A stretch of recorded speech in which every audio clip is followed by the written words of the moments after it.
Welcome to Only Intentions. My name is Jason. Today we just finished up Dungeon World, and now we're going to do a review on the system and what we liked about it, what we didn't like about it, things that we probably would have changed, probably, put some word in to Sage Latora, and who are the creators of the game. And today we have Peter, Josh, Dave, and Matt, and myself. I think we forgot to do the intro for Josh, but that's because he came in a little late. But that's okay. Whatever. We're good for the first time. So, okay, so that was Dungeon World. How do you guys like the system? I find it. Well, this being my first time, DMing a... Yeah, how did you find that? It's More narrative game. Narrative game. It is extremely difficult to get into, but once you get the hang of it, you feel like you can do anything you want. Yeah. You have absolute freedom. You don't have to look up rules. It's like, oh crap, can I do that? Nope. Rules say I can't. Well, there goes that cool idea. How do you find gymming this in comparison to D&D? Again, very free. Actually, really the only limitation is your imagination, right? So if you have a good imagination, it's awesome. Yeah. But if you're a little iffy, if you're a little slow on the uptake, it can be difficult. There's a couple scenes in that game that were pretty difficult on what to do, especially happening with the demon, Yeah. the Avatar of Destruction there at the end. It was, it's sort of made up. Yeah, it was made up, but you know what? All the power to Josh for coming up with that cool idea, because that was way better than what I thought of. Oh, that's good. So, what do you think about the system, Dave? I thought it was pretty good. Yeah. I had some concerns. You and I have talked about it before, about some indie games where dying is an issue, right? Where it takes away from risk of playing. So I was kind of glad that one of us died, because at least it can happen. Oh no! But even in the death scene, it's a little bit different than D&D. Yeah, but the fact is that the risk of dying is there, right? Because you play in some games where the DM will never ever kill the characters because it's going to screw up his campaign or her campaign or the storyline, and then you can take stupid risks or do whatever. Where at least it's nice having that option. You also get to have your own feedback. Die. I like that. I like to know that if I'm going to die, I don't just go, oh, your hit points are at -0 or at -5, and then they're at -6. Slowly bleeding to death. Yeah, and you're just like, well, no one can help me in combat because I'm kind of stuck in this corner here, and it's sort of like... It's like you hit -10. Well, nice coming out. Yeah, thanks coming out, buddies. So how do you... this is your first time ever role-playing? Yeah, this is my first time playing any role-playing games. How do you find that in general? That's by itself, I guess, right? Especially coming into an indie game, which is actually better than Not biased at all. No, I don't think indie games are better than D&D. What I'm saying is that it's good for him to come into it, because from a D&D fashion, then you'll think about, okay, this is what we do in D&D. So Josh, have you ever played any other pen and paper RPG aside from this, or is this your very first time doing any kind of RPG? Well, back when I was younger, there was one that me and a couple of my friends made up. We just kind of made one up, turned it into a game, and had some fun with it. But cool. Okay, so it was just roll some dice, see what happens kind of thing? Yeah, pretty much. Roll some dice, see what happens, go on an adventure, random monsters pop up. Oh, that's cool. Yeah. So, I guess this is your first, organized system. How hard was it to pick up on how to do things? To figure out what you could do? It was actually pretty easy, because it was just kind of learn the few rules that there are and stuff, and how to set up your character, and then once you start playing where it's narrative, you just kind of make anything up. Yeah. So, how did you like me telling you what you could do? You describe your situation, and I tell you what to roll. How does that feel? Does that feel like you're being forced into something you don't want to do, or did you find it was pretty fair? It was pretty fair. Yeah. I think it's good that way too, because the thing is that the way I like it is I give you a description of the stuff that I want to do, and then you can pretty much start it and have something ready at that point. Then it's plus, for Peter's death scene there, just before he's going to die, he described what he was trying to do. He was trying to, I think, free himself from the axe when he's getting drug over. So I looked at your character sheet, is I like fudging rolls. Anyone who listened to one of the prior podcasts where we had an interview, I like fudging rolls as a DM to keep the story going. So I looked at your character sheet, Peter, to find, okay, you got to do a defy danger. That's the only thing he can do. What's his highest really? stat? Yeah, because I'm leaning over here looking at your stat lines. Like, what's his highest stat? I'm like, fuck, the only highest prevalent stat he has is Constitution. That's a +1. Damn it. It's a enduring. You're enduring ripping your hands from the spikes. You're enduring the damage. Right. Kind of thing. I really hope we do play it again, because if we continue on with this or start a whole new game of something else or something freeform, like our own world, I like DMing this. This is fun to DM. Yeah, it is really fun to DM. I agree. Yeah. So, so how did you find this system? I liked it. Yeah? Thought it was a positive experience for me. Okay. This is my first time playing a narrative game, really. Well, we around a bit with some of the other stuff, but yeah, in the past I've tried Dungeons and Dragons and Star Wars, the game, other things, and I've never really been able to get into them. Found that the technical stuff and it was far too much. So this, I liked how it was character. Like when I got here and you told me I had to make a character, I groaned inside because I figured I was going to be spending 3 hours doing that and not even playing the game, which has happened a lot in the past. But it went through pretty quickly. Well, Josh just came in without no knowledge of what we were doing, or even roleplay in general. He made up a character in less than 10 minutes. Yeah, easy. Right? He got right into the game. There was no delay. He was just like, "Oh, hi, can I take my shoes off?" I'm like, "Okay." Comes in okay, now circle some stuff. Okay, do this. Put the numbers there. Okay, we're ready to play. Go.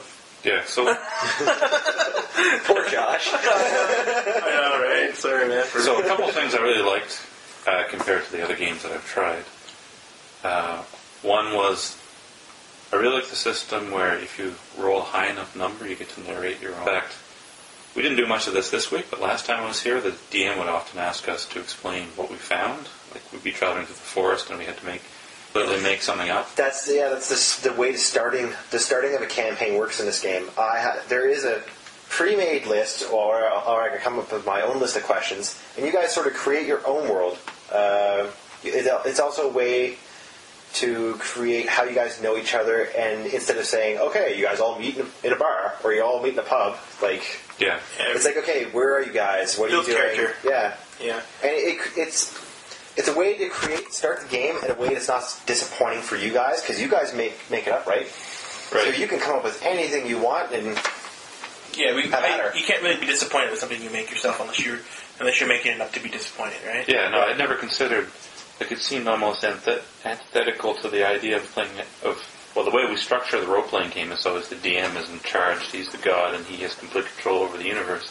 And players can never form the universe with their own hands. They have to just tell the DM what they want to do, and the DM tells them the result of the action. So I was pleasantly surprised that this worked fairly well. It seems like it might be kind of a challenge to the DM, put more strain on his creative faculties to constantly having to reform his campaign or whatever the adventure is he has planned in order to accommodate people's own storylines. But it seemed to work out pretty well. With my friends, I've tried the system, roll d6, and if you get 4 or more, you're successful. If you get 3 or less, you fail. And I've tried this as a DM, and they've made up characters, and we haven't had any rules that just describe everything that's happening. And it seems to work fairly well, but I didn't know whether that sort of thing would work in a system that had more structure to it, like this one. One thing I didn't like was some of this stuff you have to... Well, part of this is like what you said, there's restrictions on how you make a character. And part of this, I guess, can just be thought of as restrictions, but the idea of bonds, where you had to choose other characters to have these certain connections with, and then you had to find some ways to implement those in your game, I felt it was kind of constrictive. They don't exist in a game like Dungeons & Dragons. Yeah. So in that sense, the role-playing game, Dungeons & Dragons, is more free-form. You don't have to be constantly looking for ways to... you do have an alignment in those games, but I didn't like the idea of, sort of role-playing goals assigned to you at the beginning of the session. I think it's more interesting just to play and let it happen. You unknowingly make bonds. You unconsciously make bonds with characters. Dungeon World just forces you to write it down on paper. Yeah.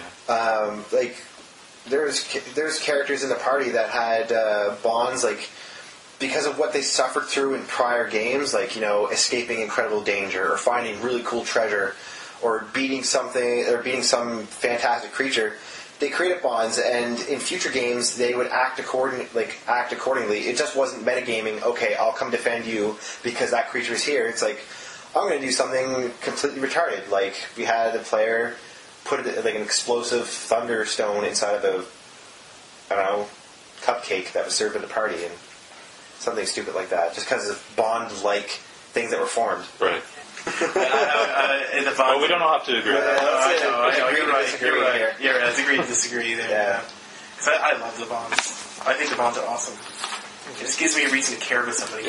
Well, there was a lot of, there's an immense amount of stuff actually that we didn't deal with. Like even though I was a cleric, I didn't actually use any spells and didn't even look at them because I had a lot of time last time when we were here. So, I don't know, so there's a lot of material here that could make the game more interesting next time I play. So I look forward to getting an opportunity to investigate this game a bit further. Now, next time you play, Peter, is there any other class you think about trying? Do you want to fire off another cleric? Oh, definitely going to try a different class. There's some variety in there. Cool. Is there anything you're interested in? What do we got, Jason? The fighter, Fighter, druid, paladin, wizards, bards. You could be a bard. Everyone loves bards. Actually, they're not so bad. Yeah. In this system, really? They're not so bad. Oh, wow, okay. My country sounds. Yeah, sure. Maybe I'll be a bard. I don't know. Those are all from D&D, so I pretty much know what to expect from all of them. But it'll just be fun trying something different. Yeah, totally. I like how the game is very similar to Dungeons and Dragons, because Dungeons and Dragons, I think, is a concept and system works great for computer games. When you play it in real life, it just can get dragged on for a while just because of the... Without a computer to do all the calculations. Yeah, you do all the calculations in hand. Yeah. Yeah, like that combat would have taken. We'd still be here doing, fighting this demon if that were D20. If that were D20 or. Yeah. Well, I should say I also. Sorry to cut you off. Oh, no, that's right. I really like the way death is handled. I actually was surprised that. You had a second chance? No, I was surprised that the DM let me die.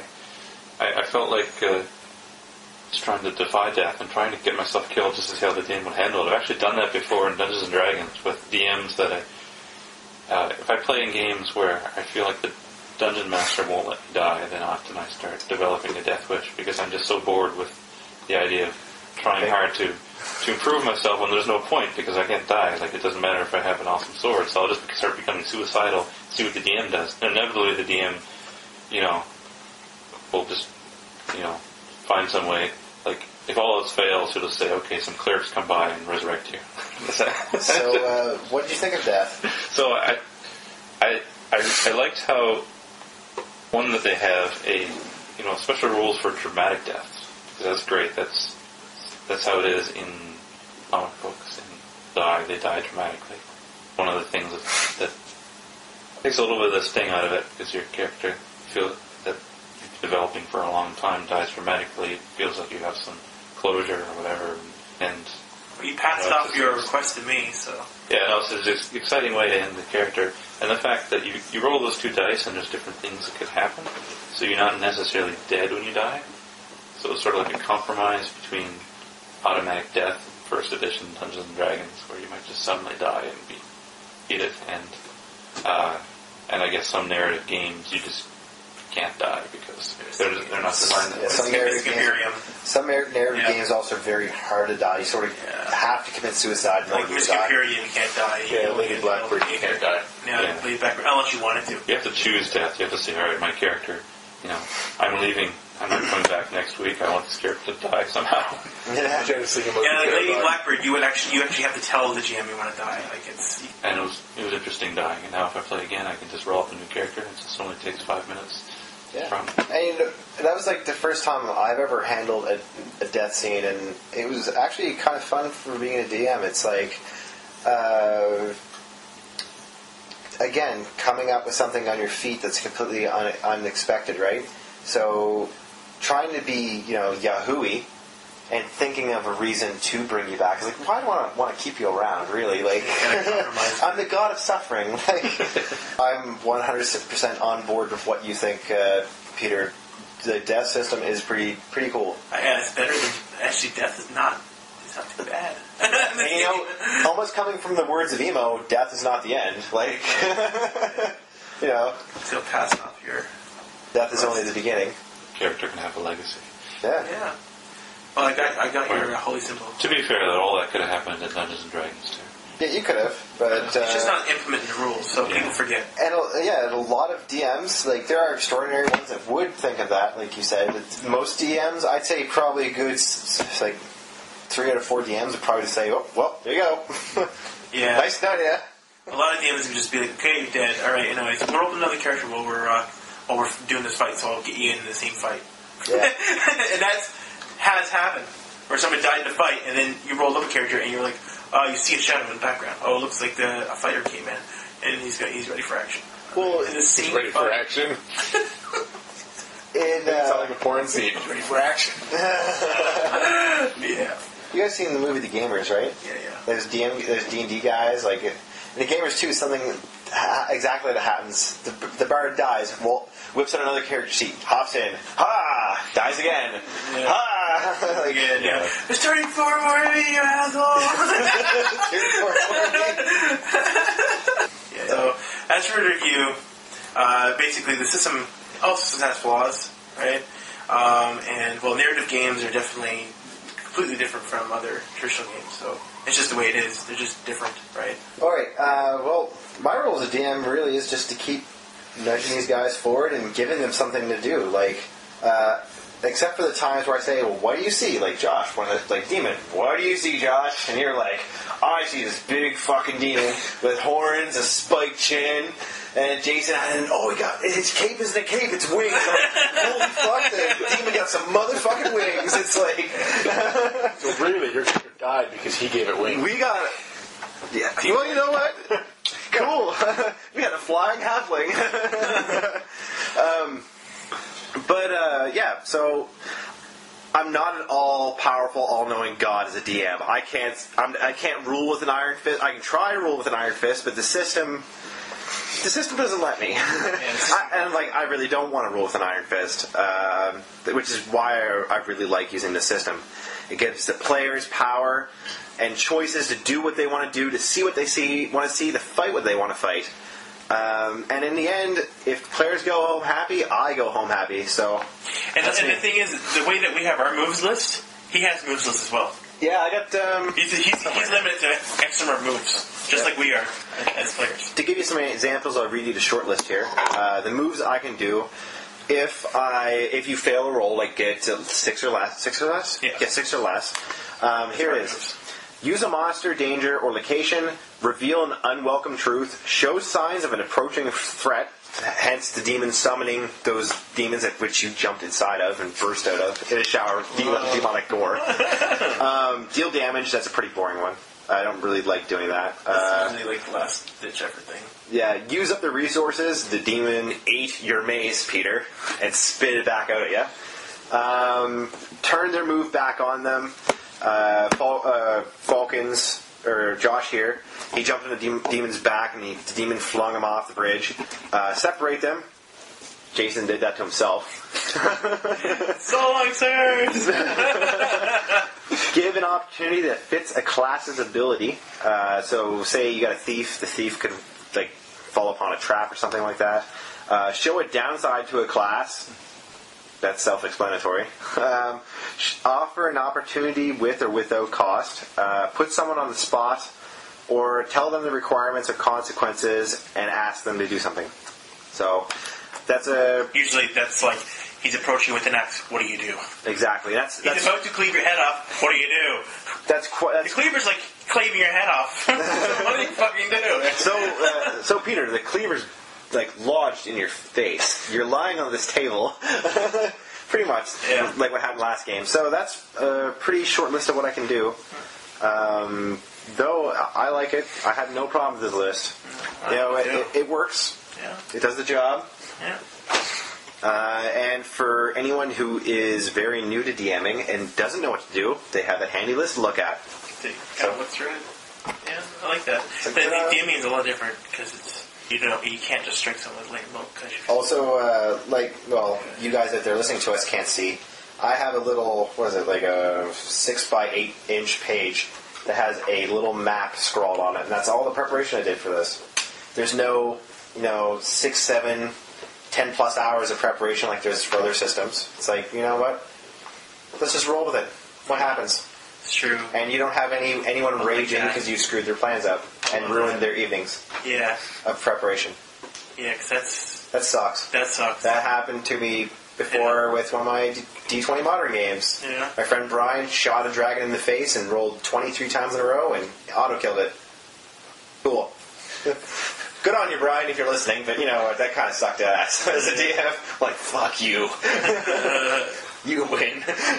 That was my evening plan. Yep, there was a good 1 hour fight that just went out the window from 3 dice rolls. So yeah, that's it. That's all I gotta say. Alright. Best any final words? Josh, first time fire? Anything you want to say? Questions? Comments? Concerns? I found it was a pretty interesting game to play. I know at school you had a lot of questions. You're like, how does this, narrative gaming work? Like, you said to me, you imagine a bunch of people sitting in a circle and each one taking a turn telling a story. And I'm glad that you had a fun time and it didn't turn out to be like that. Actually, it was like that. Yeah, but he meant with like no dice rolls, no nothing, right? Like, there's no system. It's just like, okay, I'm going to do this, and you do this, and you do this, and there's no preparation. No. But the way that I like the system too is it kind of feels natural. Like it's as long as whatever you're doing in character, say it, and then I'm out. Yeah, we'll see what happens. Exactly. It just feels like it's organic. Yep. Like you leaping probably 100 feet to dive in front of that demon. It's like that could not physically happen at all. But you know what? You rolled 2 6s, so it's happening. Well, I sort of did. I fell, and then I landed and hurt myself, and then I stumbled in front. Yeah, but you gave yourself that condition. You said, I land, I take a little bit of damage, and I keep on going. Yeah, because I want to go with the fiction. Yeah, exactly. I still had to fit the fiction. All right, well, that's it. Then I guess we're done. That's your trademark way of ending the podcast now. The end. Everyone, you're done, get the fuck out of my house. The end. Cool. All right, cool, guys.